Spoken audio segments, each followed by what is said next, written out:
Welcome to the podcast. If you'd like to listen to an ad-free version of this episode and all of our episodes, then search True Crime Today Premium Plus on Apple Podcasts and press subscribe. That's our premium channel where all of our ad-free and advanced episodes live, all in one place. True Crime Today Premium Plus. Search it on Apple Podcasts and press subscribe. Even try it for 3 days free.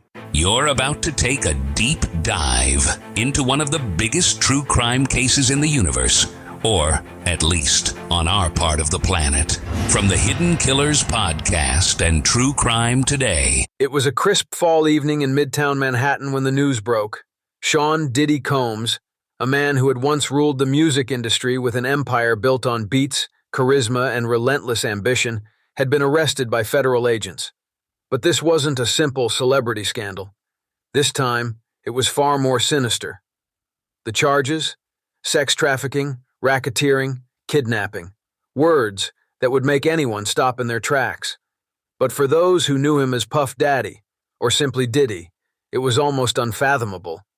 How could a man who had risen to such heights, who had once been among the most influential in the entertainment world, be facing allegations that painted him as a criminal mastermind?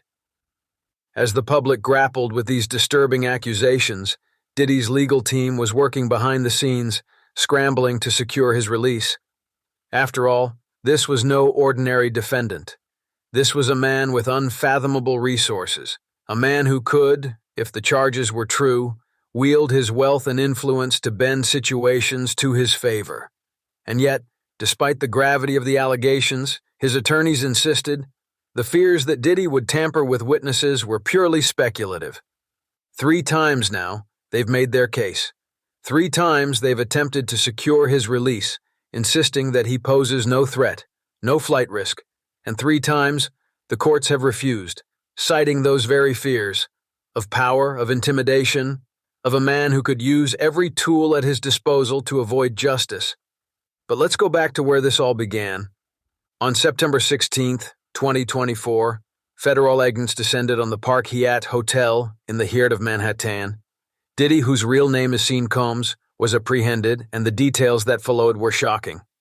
The indictment, unsealed just a day later, alleged that Combs had orchestrated a sprawling criminal operation. Not just a one-off crime, but a sustained, organized effort to satisfy his own twisted desires.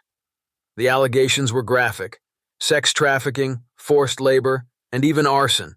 And at the heart of it all, Diddy, a man who had reportedly used his vast business empire to protect and conceal his alleged abuses.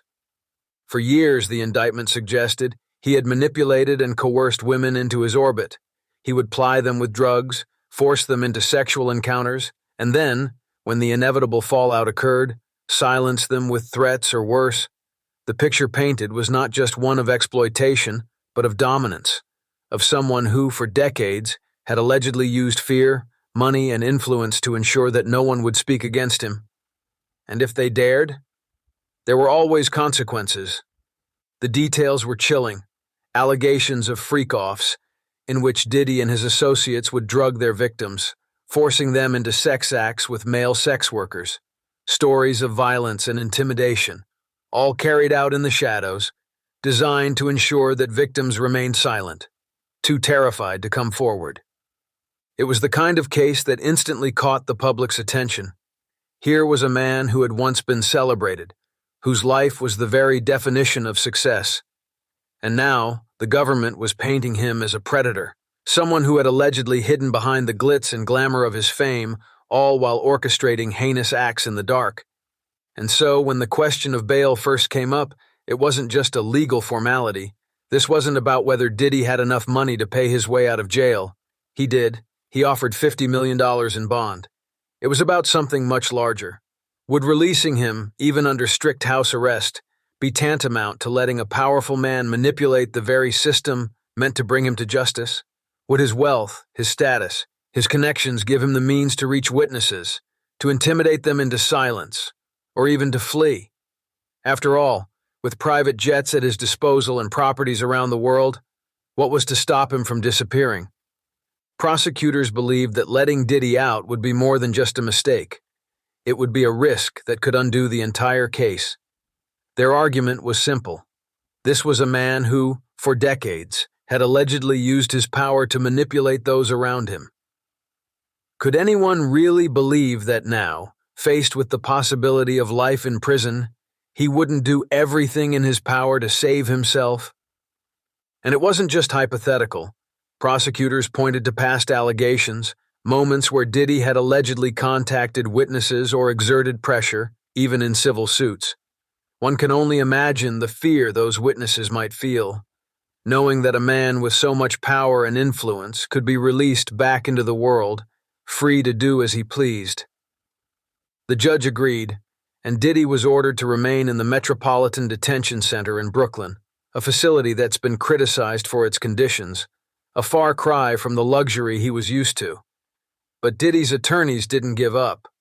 They filed another appeal, this time proposing what they believed was an ironclad solution: house arrest at his Miami mansion, no female visitors except for family members, the sale of his private plane, weekly drug tests, and electronic monitoring. They argued that these conditions would eliminate any risk of witness tampering, flight, or further crime. They emphasized that Diddy was presumed innocent until proven guilty, and that his wealth shouldn't automatically cast him as a villain who would obstruct justice. But even with these assurances, the government wasn't convinced. They saw through the glamour of house arrest in a multi-million-dollar mansion, with all the comforts of a luxurious lifestyle intact. Was this really justice for the alleged victims? The message it sent seemed clear. If you're rich enough, you don't have to suffer the consequences like everyone else. This is where it gets complicated. Diddy's legal team argues that the government's case is based on untested allegations, on stories from civil suits that haven't been proven. They claim it's all speculation, that the fears of witness tampering are inflated. They argue that denying bail based on these claims sets a dangerous precedent, one that could erode the constitutional protections of the Bail Reform Act and even the First Amendment. After all, should someone be jailed for publicly denying accusations? Should a man's freedom be stripped away based on what he might do? It's a legal tightrope. On one side, you have a man presumed innocent, whose legal team has offered a stringent package to ensure he wouldn't flee or tamper with the case. On the other side, you have a history of power, wealth, and control, where it's all too easy to imagine how someone with the resources of Diddy could use them to escape justice. Imagine for a moment the scenario: a man accused of such horrific crimes lounging in his Miami mansion, all the while the victims, those who had allegedly been manipulated, coerced, and silenced, wait in fear, knowing that the man they say controlled their lives is now controlling his narrative from the comfort of his home. The optics are damning, and they go to the heart of the prosecution's case. Power can be an obstruction of justice in itself. But as Diddy's legal team is quick to remind everyone, the law presumes innocence, and the sensationalism surrounding his arrest has, they argue, distorted the bail analysis. They claim that, if anything, it's the public and the media who have turned Diddy into a villain before his day in court. Yet, can anyone ignore the sheer scope of the allegations? Can anyone turn a blind eye to the fact that Diddy, a man with unimaginable wealth and influence, would have the means to make people disappear, figuratively, if not literally? The stakes are unimaginably high. If convicted on all charges, he faces a potential life sentence. For a man used to commanding an empire who has been at the top for decades, would he really sit back and wait for the system to play out? Or would he, as the prosecutors argue, use every tool at his disposal to ensure that the truth, whatever it may be, never comes to light? And that's the crux of it. It's not about whether Diddy is guilty or innocent, not yet. It's about the risk that, if released, he could exert pressure, intimidate witnesses, or use his vast resources to flee and avoid the consequences of his alleged actions. His legal team insists this is all exaggerated rhetoric, that the concerns are blown out of proportion. They argue that the courts are succumbing to the sensational nature of the charges, losing sight of the fact that Diddy, like anyone else, is entitled to his rights under the law. But it's hard to ignore the past, hard to ignore the power dynamics, the allegations of decades-long manipulation, and the wealth that could make anything possible. Would house arrest in a sprawling mansion really serve justice? Or would it serve as a reminder of the very power imbalance that brought these charges to light in the first place? For now, Diddy remains behind bars, awaiting trial. His attorneys are making their case to the U.S. Court of Appeal for the Second Circuit, hoping that the third time will be the charm. But as they argue for his release, one thing is clear. This case is far from over. The battle over bail may be just the beginning, but it's a battle that could have far-reaching consequences for both the accused and his alleged victims. The story of Sean Diddy Combs, once an icon of the music world, is now intertwined with allegations of power, abuse, and manipulation. And as the courts wrestle with the question of whether to release him, one has to wonder, in cases like these, where the stakes are so high, can justice ever truly be served?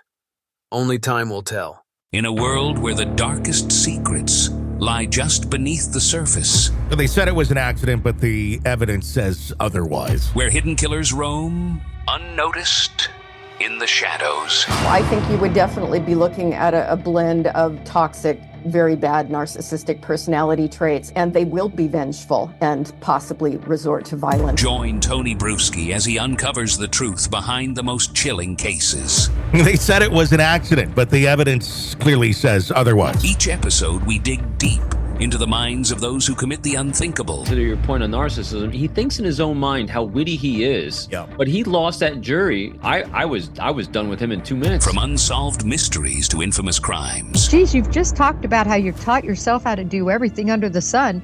I bet you did a YouTube video, how to best kill somebody with a knife. Hidden Killers with Tony Bruschi takes you where few dare to go. How does someone with such a dark secret go unnoticed for so long? With multiple new episodes every single day. We're not just telling stories, we're seeking justice. Listen now on Apple Podcasts or wherever you get your podcasts. Just search for Hidden Killers with Tony Bruschi.